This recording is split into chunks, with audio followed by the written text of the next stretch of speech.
혼자 있는 시간도 좋지만 함께하는 시간은 더 좋습니다.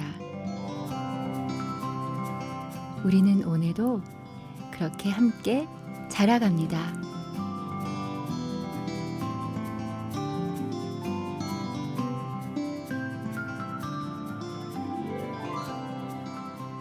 함께 자라가는 여성들 팟캐스트 함꽃, 같이 보고 싶은 책 한 권 시간입니다. 안녕하세요. 저는 조아입니다. 먼저 오늘 이 시간 함께 하시는 분들과 인사 나눠볼게요. 안녕하세요. 안녕하세요. 저는 쿠키입니다. 안녕하세요. 저는 나이브입니다. 나이브님 오늘 처음 뵙습니다. 닉네임 나이브 어떤 뜻을 가지고 있을까요? 네, 나이브는 다 아시겠지만 순진한 이제 그런 뜻을 갖고 있는데요. 세상적으로는 조금 손해를 볼지언정 하나님 앞에서는 순전한 마음을 지키자 하는 뜻에서 제 닉네임으로 정했습니다. 제가 평소에 생각했던 그 나이브라는 단어와 참 다른 접근이어가지고요. 저도 한번 다시 생각해 보게 되네요. 참 좋은 것 같습니다. 감사합니다. 앞으로 자주 뵐게요. 네. 오늘 저희가 다루게 될 책은 제임스 K.A. 스미스 지음 습관은 영성이다라는 책이에요. 사실 제목부터 저는 만만치 않게 들렸습니다. 읽으면서도 참 어려웠던 것 같아요. 여러분 어떠셨어요? 네, 저는 이 책을 연초부터 읽기 시작했어요. 새해를 맞아서 좋은 습관을 길러보고 싶었고, 그래서 책 제목이 저를 사로잡았는데 이 책을 5월이 돼서야 다 읽었어요. 그래서 절대 쉽게 읽히는 책은 아니었고, 저에게는 이게 마치 신앙 전공 서적이나 철학 서적 같은 느낌이어서 좀 오래 걸렸지만 한 문장 한 문장 좀 곱씹으면서 또 묵상하고 나 자신을 성찰하면서 읽을 수 있어서 올 한 해 저에게 참 인상 깊은 책이 아닐까 싶어요. 나이브님은 어떠셨어요? 저 또한 처음에 접했을 때는 너무나 책이 어려워서 왜 이 책이 선정됐나 하는 원망이 좀 있었는데요. 저도요.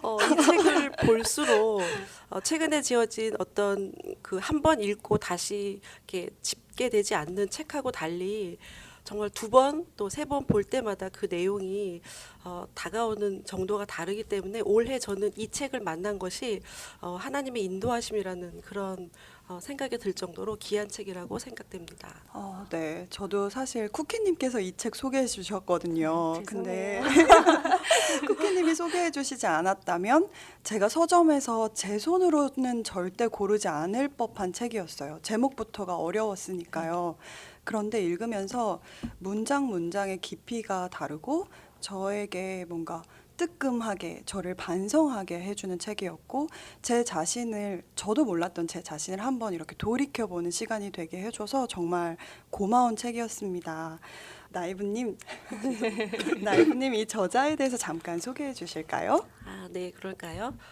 포스트 모던 기독교 내의 신학 철학 운동인 급진 정통주의에서 가장 주목받는 기독교 철학자, 현대 프랑스 사상을 연구하고 아우구스티누스에서 칼뱅, 에드워즈와 카이퍼에 이르는 신학적 문화 비평의 전통에서 영향을 받은 그는 철학, 신학, 윤리학, 미학, 과학, 정치학의 경계를 넘나들며 학계와 사회와 교회를 이어주는 자신만의 독특한 은사를 발휘하면서 이 분야의 선구적 사상가로 발돋움했다. 현재 켈빈 대학교에서 철학과 신학을 가르치고 있다.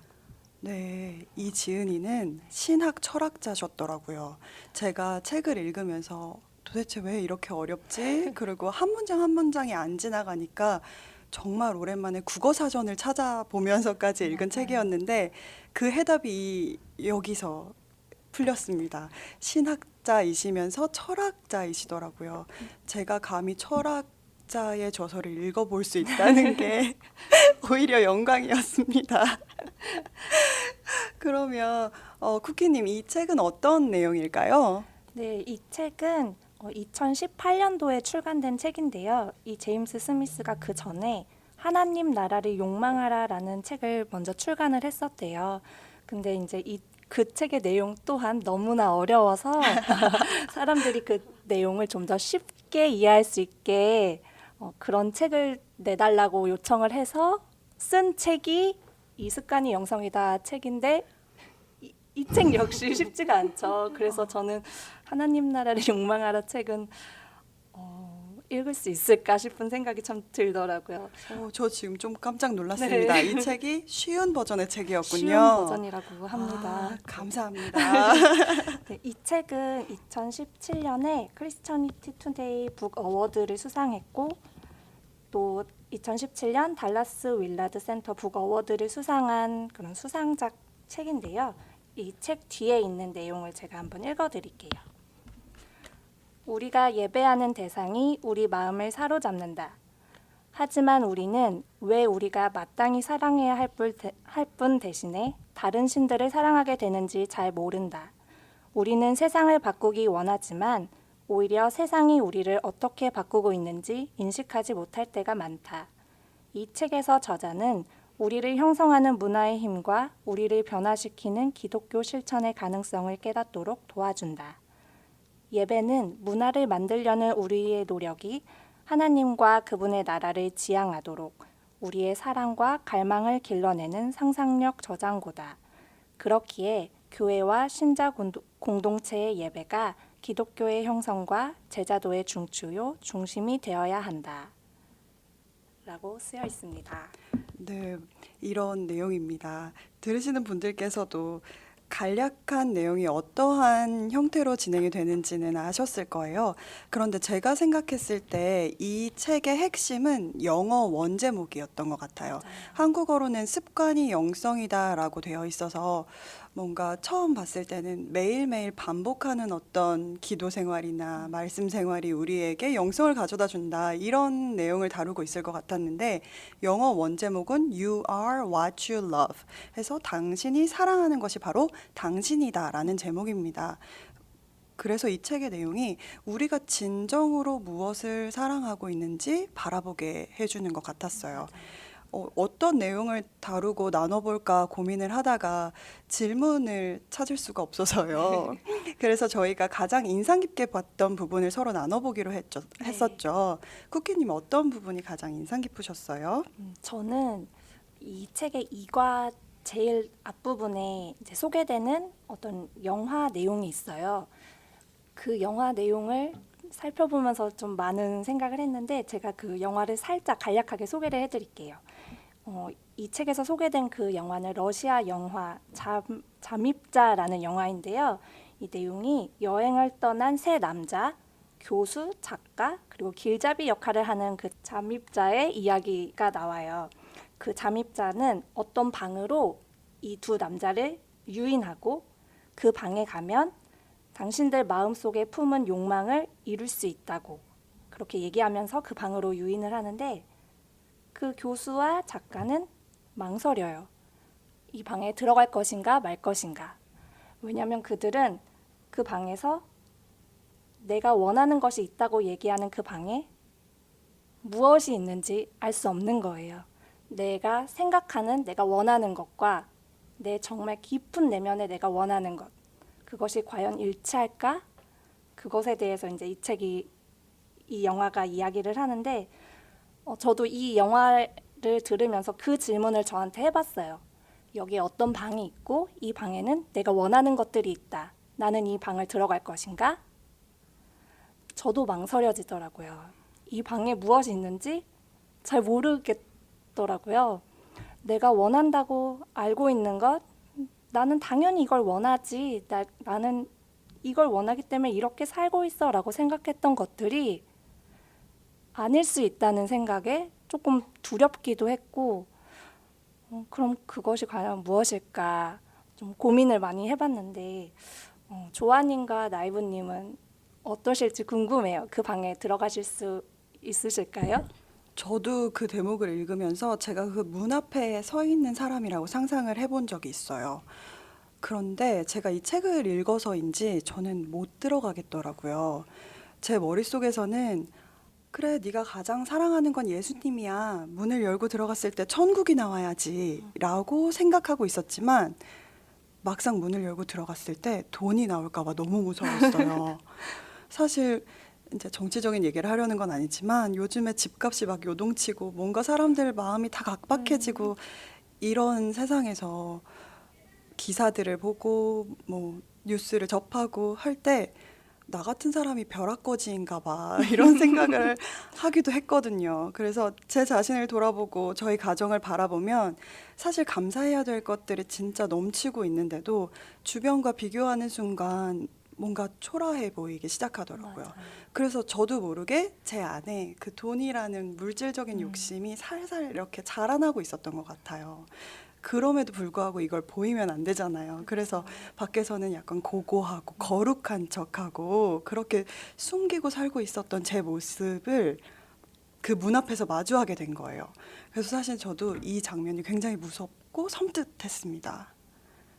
저 같은 경우에는 처음에 봤을 때는 그 두 분처럼 두려운 마음, 그 막막한 마음에 서뜻 들어갈 수 없을 것 같았는데 이 책을 두 번, 세 번 곱씹어 봄으로 인해서 저는 이게 이 책에서 주고자 하는 어떤 메시지를 우리 삶에 실천적으로 도입하기 위해선 저는 그 두려움을 무릅쓰고 그 방을 들어가고 싶은 그런 도전이 생기더라고요. 이게 제 닉네임 나이브하고 약간 일맥상통하는데요. 그 순전한 어떤 그것으로 거기서 점검받을 수 있다는 그거를 하나님 앞에 낱낱이 점검받을 수 있다는 것이 저는 도전이 되더라고요. 그래서 내가 말로는 어떤 거를 좋아한다고 얘기하지만 그 방에 들어갔을 때 나오는 것을 보고 다시 앞에 하나님 앞에 나아가서 회개하고 하나님 사실은 이거였군요. 하나님 저 이것조차 다음에 들어갔을 때 이런 것들이 나오지 않게 하나님 저를 정결케 해주세요 하고 회개할 수 있는 그런 동기부여가 된다는 거에서 제가 조금 잘할 수 있는 어떤 하나님의 그런 도전장을 주시는 것 같아서 저는 반드시 들어가 보고 싶어요. 그래서 그게 단발로 끝나는 게 아니라 매번 들어갈 때마다 내가 생각하지 않았던 어떤 것들이 튀어나올지 모르는 거를 통해서 제 신앙이 점검받고 그것을 통해서 교정받아서 제 신앙이 그만큼 자라는 것 같아서 저는 기대하는 마음으로 변했어요. 두려움에서 기대하는 마음으로. 그게 가장 저는 도전이 되면서 좀 좋았던 부분이에요. 전 지금 깨달음을 얻은 것 같아요. 왜냐하면 저는 사실 그 문 앞에서 제가 먼저 마음을 바꾸고 난 후에 들어가야지라고 생각했거든요. 맞아요. 저도요. 그전에는 들어가기가 너무 무서우니까요. 들어갔을 때 내가 상상하고 꿈꿨던 그 무언가가 딱 있을 때 들어가야겠구나. 그 전까진 들어가지 말고 나를 뭔가 말씀하신 정결하게 하고 씻어주는 그런 행위들을 한 다음에 들어가야겠다라고 생각했는데 그러면 영원히 못 들어갈 것 같아요. 맞아요. 저희는 죄된 그런 동기의 인간이기 때문에 그래서 도전이 되네요. 저도 먼저 문을 열고 들어가서 제가 정말 원하고 있었던 것이 무엇이었는지 확인하고 그것을 마주하고 다시 제가 옳다고 생각하는 그 방향과 부합하는 곳으로 나아가면 된다는 것을 가르쳐 주셨어요. 감사합니다. 정말 그게 진정한 회개인 것 같아요. 사실 회개가 잘 안 되는 이유가 내 죄의 내 실체를 보기 싫은 그런 마음이 저는 참 큰데 그 방에 들어가면 나의 정말 내면 깊숙한 곳에 있는 나의 모든 죄를 볼 수 있고 나이브님이 말씀하신 것처럼 그럴 때 그 죄를 하나님 앞에서 정말 낱낱이 고백하고 회개하면 나중에는 그 방에 정말 내가 원하는 것이 있지 않을까, 하나님이 원하시는 것이 있지 않을까 그런 생각이 드네요. 맞아요. 하나님은 완성된 우리를 기다리고 계시는 분이 아니시라는 걸 다시 한번 생각하게 해주셨어요. 감사합니다. 혹시 또 다른 장면 기억나시는 거 있으세요? 저는 23페이지 이제 초반에 보면 저는 책이 보통 1과 2과 부분이 가장 인상 깊은 게 많았는데 그 23페이지에 이 저자가 아우구스티누스에 대해서 소개를 해요. 거기서 보면 아우구스티누스가 자신의 영적 자서전 고백론에 쓴 문장을 소개를 하는데 이런 문장이 있었어요. 당신께서는 우리를 당신을 향하여 있도록 지으셨기에 우리의 마음은 당신 안에서 안식할 때까지 쉴 수 없습니다. 우리는 우리를 만들고 사랑하시는 분을 사랑하도록 창조되었는데 그렇기 때문에 우리의 사랑이 그 궁극적 목적을 바르게 지향할 때 안식을 누릴 것이다. 그리고 그분 대신 다른 존재를 사랑하려고 할 때 불안과 쉼없음에 사로잡히고 말 것이다. 라는 문장이 있었는데 저는 이 문장을 읽으면서 정말 멍하니 있었던 것 같아요.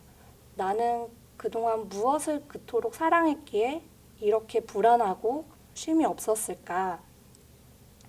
사람은 누구나 무엇을 예배해야 한다고 하죠. 그리고 우리는 무언가를 엄청 사랑하면서 살고 있는데 그래서 저는 내가 무엇을 사랑하는지 좀 곰곰이 생각을 해봤어요. 그것이 돈이 될 수도 있고 물질이 될 수도 있고 혹은 사랑하는 자녀가 될 수도 있는데 내가 자녀를 사랑할 때조차 저는 불안하고 쉼이 없더라고요. 혹시나 이 아이가 아프진 않을까, 다치진 않을까, 잘못된 친구를 만나진 않을까, 내가 원하지 않는 길로 나아가지 않을까 하는 그 불안과 쉼이 끊임없이 제 안에 형성되는 것을 보고 내가 자녀를 사랑하는 것조차 하나님이 원하시는 게 아닐 수 있겠다. 내가 하나님보다 자녀를 사랑하는 것을 결국은 그러면 자녀가 제 우상이 되는 거니까요. 그래서 나이브님과 조아님은 어떠신지 궁금해요. 쿠키님께서 지금 말씀해주신 부분이 제가 가장 인상 깊게 보았던 장면과 매우 맞닿아 있는 것 같아요. 지금 우리의 사랑이 궁극적 목적을 바르게 지향할 때 안식을 누릴 것이다 라고 말씀해 주셨는데 제가 본 페이지에 이거와 관련된 내용들이 담겨져 있습니다. 여기에서 사람은 누구나 무엇을 예배합니다 라고 쓰여 있어요. 그런데 예배라는 건 우리가 지향하고 목표하고 추구한다는 말을 담고 있는 것 같아요. 여기 이 문장에서는요. 그리고 또 이 제목과 같이 우리가 가장 사랑하는 바로 해석될 수 있을 것 같아요. 여기에서는 우리가 예배하고 추구하는 바가 비단 신이나 어떤 무슨 우상과 같은 존재는 아닐 수도 있다고 얘기해 주거든요. 예를 들어 만일 우리가 돈이나 물질을 믿는다면 돈이나 물질이 자신에게 가장 중요한 가치라면 더는 필요 없다는 충족감은 결코 가질 수 없을 것입니다. 만약 자기 자신의 육체, 미모, 성적인 매력을 중시하는 사람은 자신이 항상 못생긴 것 같은 느낌에 사로잡힌 채 삽니다. 또 권력을 숭배하는 사람은 자신이 약하다는 두려움에 가득 찬 인생을 살게 되며 그 두려움을 물리치기 위하여 타인에게 행사할 힘을 점점 더 필요로 하게 됩니다. 마지막으로 자신의 지성을 믿고 똑똑한 사람으로 보이고 싶어하는 사람은 종국에는 자신이 어리석은 협잡꾼인 것 같은 생각에 사로잡혀 항상 누군가에게 이를 들킬 것만 같은 불안감에 살게 됩니다. 라는 부분이었어요. 근데 이 부분을 읽으면서 제가 저를 보게 된 거죠. 아까 쿠키님께서도 자녀를 키우면서조차 염려와 불안에 항상 평온하지 못하다고 말씀하셨잖아요. 네. 저도 뭔가 지금까지 제 인생을 살아오고 누군가와 관계를 맺으면서 항상 편안하다라는 마음보다는 뭔가 불안하다, 뭔가 잘못되고 있다라는 생각에 쫓기고 있었던 것 같은데 제가 가만히 돌이켜보니 저는 이 많은 예들 중에서 저는 지성을 믿고 똑똑한 사람으로 보이고 싶었던 사람인 것 같아요.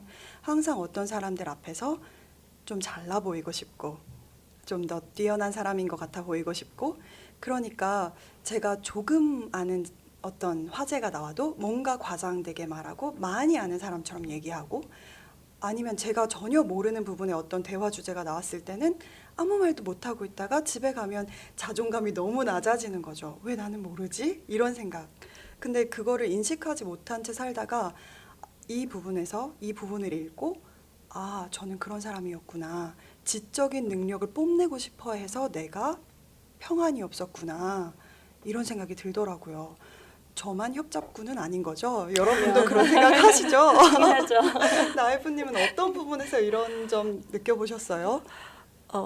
저 모든 사람이 그런 것 같아요. 왜 우리가 그 오리가 평안하기 위해서 물에 떠 있지만 그 밑에서는 발장구를 친다는 그것처럼 그 지적인 면이나 뭐 육아라든지 내 가정 살림살이에서 정말 슈퍼우먼 컴플렉스에 걸려서 모든 게 완벽하게 보여지기를 원하는 마음에 늘 불안하게 기본 이상, 중간 이상은 예, 어떤 수준으로 살고 싶은 그런 욕망에 사로잡혀서 늘 불안해하고 염려하고 그런 삶을 살았던 것 같아서 저도 저를 돌아보는 그런 그런 문구였던 것 같아요. 네, 맞아요. 저 또한 그 슈퍼우먼 컴플렉스가 있었나 봐요. 이 주제가 우리의 주제와 맞는지 모르겠지만 어제 저녁에 남편이 냉장고에서 변한 반찬을 꺼내서 이거 봐, 이거 뭐 생겼어 이러더라고요. 근데 그 순간 제가 자존심이 너무 상하는 거예요. 냉장고 하나 지키지 못했다는 그 자존심이. 그러니까 저는 굉장히 완벽해 보이고 싶고 뛰어나 보이고 싶은 제 자신을 갈망하며 살았다는 걸 지금 또 한 번 깨닫습니다. 나이브님께서는 책 읽으시면서 어떤 부분 가장 인상 깊으셨어요? 저는 이 평소에 저 스스로 너무 모순되고 알고 싶었던 어떤 그 실마리가 풀린 그런 계기가 된 구절인데요. 교재 그 책 280페이지에서 그 책 제목과도 일맥상통하는 당신이 사랑하는 바가 바로 당신이며 당신이 원하는 바를 만든다면 신실한 창조자가 되기 위해서는 우리가 원하는 바가 어떻게 형성되는지에 주의를 기울여야 한다는 부분이 있는데 여기서 습관이 영성이다 이 책에서는 무의식까지 다뤄야 된다는 그런 부분이 있는데 저는 그게 굉장히 공감이 됐어요. 그래서 평상시에도 내가 사람들 앞에 섰을 때 내가 이제까지 배운 대로 어떻게 해야 하는 거에 대해서 정답을 알고 있는 것처럼 반듯한 대답을 하고 어떤 나를 이렇게 드러냈을 때가 많았지만 실질적으로 제가 예전에 예를 들은 것처럼 꿈을 꿨을 때는 나의 어떤 인격적인 부분이 정말 부끄러운 모습을 드러내는 때가 많은 걸 보고 깨어났을 때 이게 나의 한계인가 나는 그냥 교육되어진 거에 대해서 앵무새처럼 말하는 존재에 불과하고 내면 깊숙이 하나님이 원하시는 그런 순전한 신앙을 가진 사람은 영원히 될 수 없는 건가 꿈에서조차 죄를 짓지 않는 그런 성숙한 사람은 될 수 없나 늘 고민을 했었는데 그렇게 이 책의 저자가 그런 무의식을 그 평소의 예전적인 삶을 통해서 무의식까지도 다뤄져야 된다는 그거를 이게 잘못된 것이 아니라는 도전을 준 거에 대해서 저는 참 감사하더라고요. 그러니까 제가 사랑하는 것, 원하는 것, 지향하는 것들이 나의 무의식에서조차도 하나님이 기뻐하시는 어떤 순전한 모습을 드러내는 그런 그리스도의 장성한 분량까지 자라야 되겠다는 그러한 소망을 주는 구절이었기 때문에 가장 인상 깊었습니다. 나이브님께서는 이 구절이 소망이 되셨군요. 저는 책이 어렵다고 생각한 이유 중에 하나가 맞는 말을 듣고 있음에도 내가 실천할 수 있는 단계가 아닌가 보다라고 약간 좌절되는 마음도 있었고요. 힘겹게 다가오는 것도 있었고요. 어른들께서 잔소리를 이렇게 이게 맞아 라고 해주셔도 어린아이의 입장에서는 엄마 나는 그것까진 못할 것 같아 라는 마음도 생기잖아요. 무의식까지도 챙기고 무의식까지도 점검하고 내 마음이 어디로 가고 있는가를 확실하게 지켜야 한다는 그 말씀들이 정말 맞으면서도 참 어렵고 힘겹게 들렸습니다. 일례로 저는 그 저의 무의식 속에서조차 죄 짓고 싶지 않다는 그런 소망이 있었는데 한 번은 제가 꿈을 꿨는데 여러 가지 중에 지금 갑자기 떠오르는 거를 얘기를 하면 마트에서 계산을 하는데 제가 한 4가지 품목을 샀는데 계산을 하고 나와 보니까 제가 사지 않은 것 그리고 그게 마침 계산이 안 된 채로 제 장바구니에 들어왔더라고요. 근데 이게 실제였다면 저는 당연히 다시 가서 이거 저는 사지 않은 거고 계산이 안 됐네요. 그리고 만약에 필요한 것이 제가 산 목록인데 계산이 안 됐다면 이거 저 계산할게요 했을 텐데 꿈에서는 이거 공짜네 하고 그 매대를 천연덕스럽게 나오는 제 자신을 보고 깼을 때 나의 아직도 이 정도 수준밖에 안 되는구나 하는 그거를 깨달았을 때 정말 하나님 앞에 너무 부끄럽고 자식한테 부끄럽고 그래서 그거의 그 괴뢰를 없앨 수 있는 삶을 살고 싶다는 소망을 갖게 됐던 기억이 있어요. 나이브님의 꿈 이야기를 듣고 저도 꿈이 하나 생각났는데 좀 말하기 부끄럽지만 남편을 너무 사랑함에도 꿈에서 영화 배우가 내 남편으로 나오는 그런 꿈을 꿨을 때 너무 행복했던 그거 누구나 한 번씩 꾸지 않나요? 꿈에서 깼을 때 절망했던 근데 그 이야기를 들으면서 저는 내 무의식 속에 나는 내 남편을 너무 사랑한다고 생각하지만 무의식 속에 내가 다른 남자를 남편으로 두고 있었던 거잖아요. 그게 갑자기 좀 소름 돋으면서 나는 내가 남편을 사랑하는 만큼 사랑하고 있는 것이 아닌가 하는 약간 두려운 마음도 들고 그리고 꿈에서 또 한 번은 혼자 자유롭게 여행을 다니는 그런 꿈을 꾼 적도 있었어요. 지금 저는 항상 하는 이야기가 내 남편과 내 아이와 있는 이 시간이 너무 행복하고 아이 없었던 삶은 생각할 수도 없다라고 이야기하지만 또 꿈에서는 그렇게 자유를 찾아 헤매고 있는 저의 모습을 보면서 이게 이 무의식의 세계가 정말 나의 깊은 내면의 세계라면 좀 무섭기도 하고 내가 정말 원하는 것이 내가 생각하는 원하는 것이 아니라는 것을 다시 한번 좀 깨달을 수 있는 시간인 것 같아요. 그럼 혹시 꿈을 꾸고 나셨을 때, 이번엔 진짜 괜찮았다. 좀 만족스러운 나였어. 이렇게 생각해 보신 적은 없으세요? 저 있는데요. 너무 감사하게도 그 꿈으로 인해서 저는 하나님 원하는 모습으로 지어져 가고 있다는 거를 발견해서 너무 좋았던 꿈이 있는데요. 꿈에서 정확한 상황은 기억이 안 나는데 어떤 나쁜 이렇게 상황에 있었을 때 두렵고 힘들어서 그전에는 그냥 무서워서 벌벌 떨다 깼었을 그 상황에서 주 예수의 이름으로 물러가라 하고 대적하고 깨었는데 그 바로 저희 아이한테 달려가서 누구야 엄마가 꿈에서조차도 그냥 두려움에 떨고 그냥 이렇게 낭망에 있는 게 아니고 예수님 이름을 부르짖으면서 그 악한 영을 이렇게 쫓아내는 꿈을 꿔서 엄마 너무 기분이 좋다 하는 그런 경험은 있었거든요. 그래서 조금 전에 예시에서는 일개 그 계산대에서의 그 비양심적인 어떤 그런 거에서 제가 너무 침체됐었다면 제가 의식적으로 노력을 해서 그런지 모르겠지만 꿈에서 하나님이 기뻐하시는 모습으로 제가 행동을 하고 깼을 때의 그 만족감과 하나님 앞에 그 떳떳함은 정말 지금 생각해도 되게 기쁜 일이었던 것 같아요. 그래서 좋은 경험으로 기억에 남아요. 그게 그렇게 될 수 있는 거군요. 꿈에서조차 자신을 이렇게 다뤄볼 수 있고 바라볼 수 있고 또 꿈도 관리할 수 있을 것 같다는 생각이 들어서 저는 좀 놀라운데요. 네, 본의 아니게 오늘 꿈 얘기가 많이 나왔는데요. 그거는 저희 개인적인 국한된 그런 경험인 것 같고 그로 인해서 나의 의식과 무의식의 세계에 갭이 있다는 것을 알게 되고다는 거가 의미가 있는 것 같아요. 맞네요. 꿈은 그냥 꿈일 뿐이죠. 하지만 우리가 정말로 사랑하고 갈망하고 추구하는 바가 우리 내면에서 진짜로 원하는 바가 맞았는지 같은 방향으로 가고 있는지는 생각해 볼 수 있는 시간이었던 것 같습니다.